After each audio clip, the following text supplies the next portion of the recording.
Njagala Honorable Nyeko mumaze enaku eziwerako mu ggwanga erya Kenya ng'otambula ne president mu makubo gonna onaku olwaleero nga president akomekereza olugendo lwe bw'atyo n'ayolekera eggwanga lya South Africa.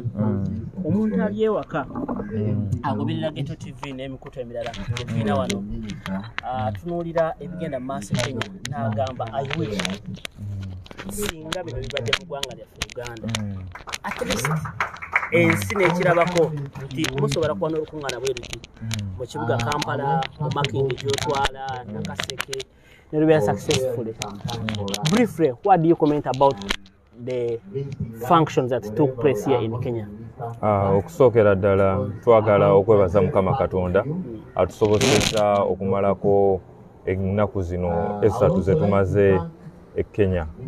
Olunaku luno oba ennaku zino zituwadde ekyokulabirwako kinene nnyo era ne zituwa n'ekifaananyi ekituufu ebigenda mu maaso ewaka. Bannaffe bangi babadde tebalina buvumu bumala kwogera bulumi bwe bayitamu. Ffe ng'abakulembeze ebintu bino tubiwulira era tubiraba era ne tunyumya ne ba victims ab'enjawulo. Luba naffe ne tubeera ba victims. Abantu baffe twasobodde okubaleeta e Kenya nate basobole okwogera ku nsonga zino engeri gye zitambulamu mu ggwanga.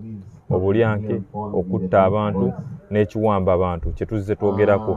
Ffenna tukimanyi nti Uganda teri fuga y'amateeka era twawangula akalulu twagala okulaba nti tuteekawo enfuga ey'amateeka nti abantu bwe beenyigira mu byobufuzi nate tebagenda mu bikolwa bya butujju nga Gen. Museveni byabadde akola ne bakwata omuvubuka omuto olw'okuwagira obuwagizi olw'okusalawo okwenyigira mu dimokirasiya ne batta omuntu mu maaso ge ne bakwata obulwadde ne babumunywesa ne bakwata omukyala ne bamukuba ekigere ne bakiteeka wali ne bakwata abakyala ne babarepinga victims abantu be bakutte ab'enjawulo nga muli ne Kavuma kati amaze ennaku nga 13 okuva we bamukwata.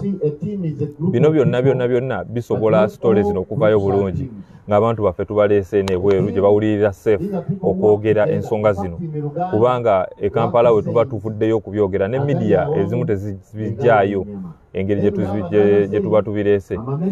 Tubadde n'enkiiko ez'enjawulo bwe kyatutuuse wano wamu n'abakungu ab'enjawulo aba human rights indoor meetings ne tuba n'enkiiko ez'Abannayuganda abawangalira e Kenya ne tuba n'enkiiko ez'Abaganda baffe abadduka e Uganda okusobola okujja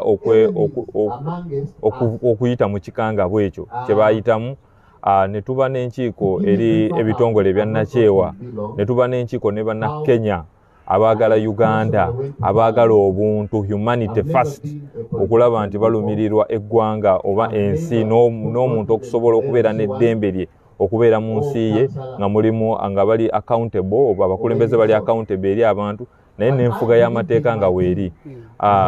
Tubadde n'enkiiko zino zonna zibadde za mugaso nnyo era kye tuzza ewaka ne plans ze tukola. Ffenna tukimanyi nti mu diaspora aba diaspora bakoze omulimu munene nnyo era olunaku olwaleero gavumenti ya Museveni tekyasobola kuvaayo kulimba nsi nti biri bulungi ewaka ewaffe Uganda kubanga ttiimu za diaspora zikoze omulimu mulungi ate munene nnyo okulaba nti zirabisa Gen. Museveni. Mu kiseera kino tubeetaaga nnyo kubanga nate dictator asiiwuuse nnyo empisa asiiwuuse nnyo empisa era takyatya. Weewaawo tuli bavumu kubanga enkiiko zino zonna zituwa essuubi tutegeka era tuli bavumu nti Gen. Museveni tujja mujja mu ntebe.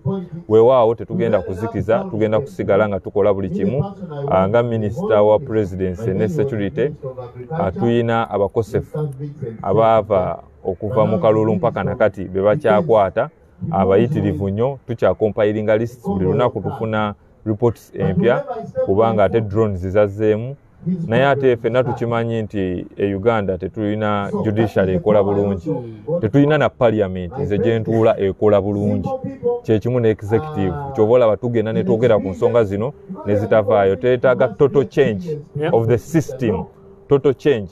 Omuntu yenna n'ali ewaffe Uganda economy erimu affectinga obwavu obuwunyane ku bantu nti buli kyozza mu business tekisobola kuvaayo. Tovola ba government evaayo negamba twagala manerenda naye abafuutu soja ne bannaffe we batambuddeko ne bajja ne balaba eggaali y'omukka ku mulirwano ng'esinga ekisaawe ekyeggwanga okulabika station okulabika obulungi. Webaawo biba motivatinga nabo wadde babadde bayita mu bulumi buno ng'ebimu babirabira mu firimu ne baba n'essuubi. We babiraba ku mirirwano balabira ddala nga bisoboka. Weewaawo Kenya eri mu maaso ko kufe naye tennatuuka natto ku ssa lya demokrasiya. Katono nnyo nti ne mu trip nga zino abantu mutambula nabo abaana bana abawansi tikiina kye kibongerako. Ensonga lwaki twatambudde na ba foot soldier basobole okugabana ku ekyo kye twogerako nti tekiri wala. Wetwogera ku nguudo ennungi, wetwogera ku train system, wetwogera ku systems eziri accountable to the people. Wano walinga waliwo ekifaananyi. Tuyina ekifaananyi ffe kye tulaba mu free world obwenkanya mu bantu n'abantu b'engeri gye basobola okubeera supported by their own country oba their own governments.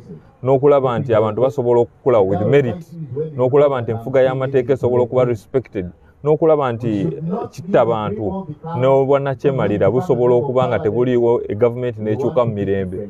We bajja mu nsi eno baddamu essuubi era ne bakitwala nti tusobola.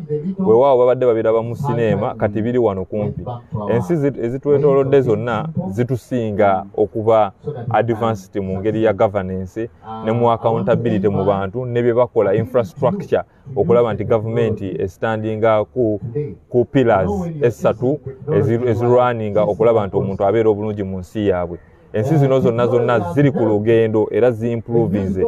Naye kikwewuunyisa nti ate omuntu aludde mu bukulembeze ebbanga lino ate ne bano Bannakenya balina omulimu munene nnyo okulaba nti bakoma ku pulezidenti waabwe okolagana nnyo ne dictator nate okumuyita oba taata w'okutta ekonomi, taata w'okutta abantu, taata w'okutta pillars za gavumenti ezirina odelivalinga eri abantu. Tulina omulimu munene nnyo nga Bannayuganda naye kye mbakakasa nti buli nkiiko oba buli lunaku buli kye tukola kyonna tubawa obweyamu nti General Museveni tugenda kumuggyako, tubawa obweyamu nti tugenda kukola buli kimu okulaba nti nate gavumenti eno eya General Museveni etulugunyiza abantu, ebasibye mu bwavu, ebaliisizza looni ezitali favorable ku ggwanga, esse enfuga y'amateeka. Nonno bye tulwanira ly'eddembe lya bulijjo buli muntu ly'alina okufuna nti nate tugisuula. Tetwebase, olugendo lubadde lulungi nnyo era twebaza omukulembeze waffe kubanga okuva wano nate agenda ku miitinga ttiimu ya South Africa okubeebaza buli we beekalakaasa eyo babeerawo ne statement gye baweereza. Olunaku olwaleero General Museveni takyasobola ku accessinga ssente mu loans mu ngeri ey'enjawulo okubanga tasobola kufuna sente nga teziriko condition. Uganda eba bagiwola sente bagiwa ku sente nga kuliko conditions nti olina okurespectinga human rights, olina okurespectinga sente zino zirina okukola ekigendererwa kyakyo. Naye gavumenti ya Museveni ebadde yakitwala bwetyo nti babawa looni yakola nguudo ne badda mu kukola ebivulu ne mutabani we ne badda mu kukola ebintu ebyenjawulo ebyeyamba bo balya 80% ne bazza ggwanga 20%. Ekintu kino gavumenti terikyogera naye gavumenti ya Uganda olunaku olwaleero eri bankrupt, eri very bankrupt. Kyova olaba looni bazisabira ku rate ya waggulu ate bwe bamala ozifuna ne balyoka ba throwing up parties ne balyoka basindika sente mu kukola marinas okugeza ng'emunyonyo, sente mpitirivu nnyo kyetasobola kukkiriza. Naye tugenda kukolera wamu, tubasaba mugane kuggwaamu maanyi, tubasaba tusigale nga tutambulira wamu, tubasaba tupulaninge tulowooze buli omu abeeko n'ekyayongera okugattako. Weewaawo tulina essuubi kubanga tukirabyeko, abantu baatulonda, abantu balonda omukulembeze waffe era abantu amaanyi g'abantu gasinga amaanyi g'emuntu. Briefly summarize for me the situation of security in Uganda compared to Kenya and the human rights in Uganda compared to Kenya. Well, I must tell you that the human rights violations in Uganda are very worse. In Uganda, it is a situation whereby women are raped because of supporting a particular party. People are arrested and abducted. People are tortured and people are killed. We saw a story of a young man who witnessed a killing of a colleague, and after he was forced to take blood that contained HIV. So that is how worse the situation is back home. they have raped women in drones, and these drones still operate. But whether the rest, we see that our country, Uganda, even to the commonest person who is not even involved in politics, either way, he will be affected by the economy. Either way, he will be affected by the police and the military, who would be operating and arresting people without following the rules of the law. He will be affected by the systems of people that cannot be checked, security agencies that do not cooperate and steal and rape and destroy people's property. I want to tell you, Kenya has improved when it comes to the human rights. That is why the Human Rights Commission of Kenya was in position to host the opposition of Uganda in Kenya. Well, our Human Rights Committee, I must tell you, that is not in operation. And every time it comes out, either on the floor of Parliament or to the Committee of Human Rights in Parliament, it will defend the regime. It will never come out to make sure that it speaks for the human rights violations that are taking place. It sidelines with the regime. That shows you that the Human Rights Committee in Uganda and the Commission are literally doing nothing. They are all serving the dictator. He has been there for so long that every system is up to making sure that he stays in power. Well, our obligation is to say that we fight hard, we organize more, and to see that even the disabled, literally every human being can stay in a free world where humanity is first. And that is our obligation as a people power, to say that the human rights are respected. Finally, the common man of Makidye, East, West, common man of Tambara, Yumbe, Arua, how can he or she benefits from this continuing travels, continuing tours in foreign countries as leaders of NUP? Take an example. You've been in Kenya for almost like a week. Most of you as leaders, though, publicly, you've been seen 3 days and 4 days. Now, how will this contribute to the struggle of Uganda? Because it does not take only Uganda to throw a dictator. It takes the whole world to make sure that we have the rule of law everywhere. Humanity should be everywhere. Peace should be everywhere. Let it be in Ukraine today. There should be peace.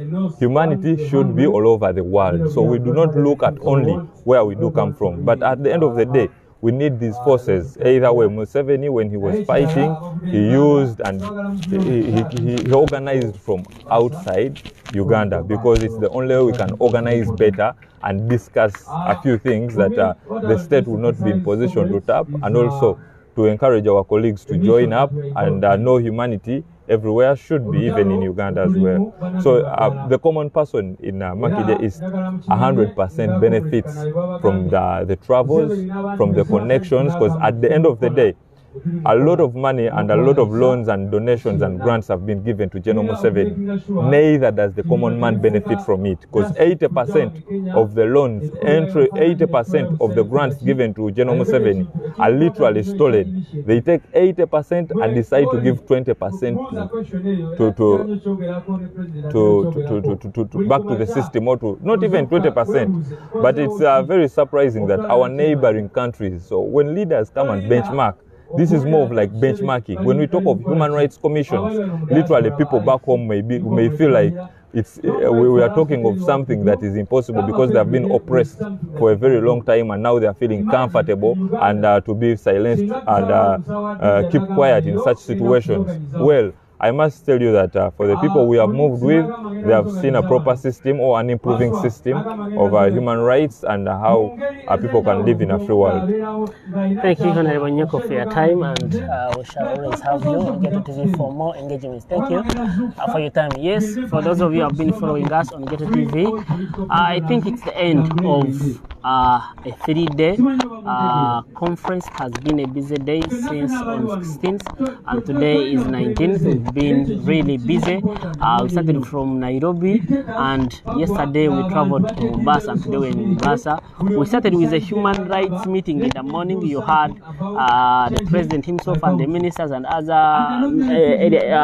honorable MPs and other leaders escorting him to that meeting. After that, immediately he was here, and as of now he has left to Johannesburg. We really thank you so much. We don't take it for granted. Thank you for loving Ghetto TV family. Thank you for loving National Platform. Thank you for loving Uganda.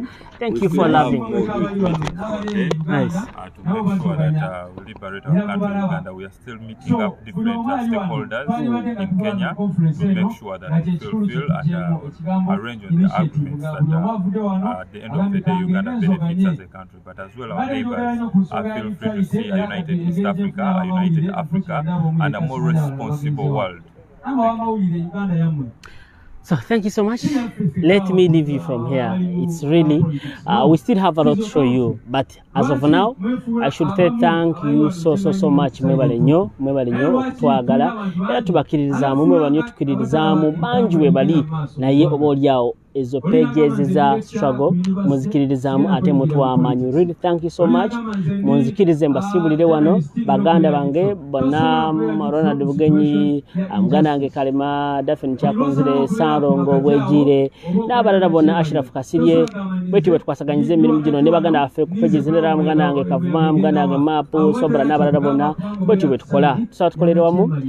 Mutukirize kiri ku record nti NUP ne Human Rights Kenya bategese olukungaano lw'abantu abasoba mu 3 mu ggwanga lino, era tetwalabyeko ku poliisi, tetwalabyeko ku magye, bakoze bulungi emirimu gyabwe mpaka ate bwe bamaliriza emirimu egyo. Abalala bakyaliwo, abalala bagenze emirimu emirala, bavudde mu mawanga ag'enjawulo. So we really want that. Honorable Nyeko alina wakikoneddeko nti n'alabye ghetto speaker ngali kunyonyi ng'ayogera ebiganga, awulira ddamu amaani ng'ayogera ku nsi eyo ensuubize. Yalabye emmeri, wano tuli ku Mombasa, bamanyi Mombasa mugimanyi, balabye emmeri ne bawulira essanyu. So nti bannayuganda beetaaga ekyo. Muzikirize mbasibulire wano, so akubimalayo munga batukumire.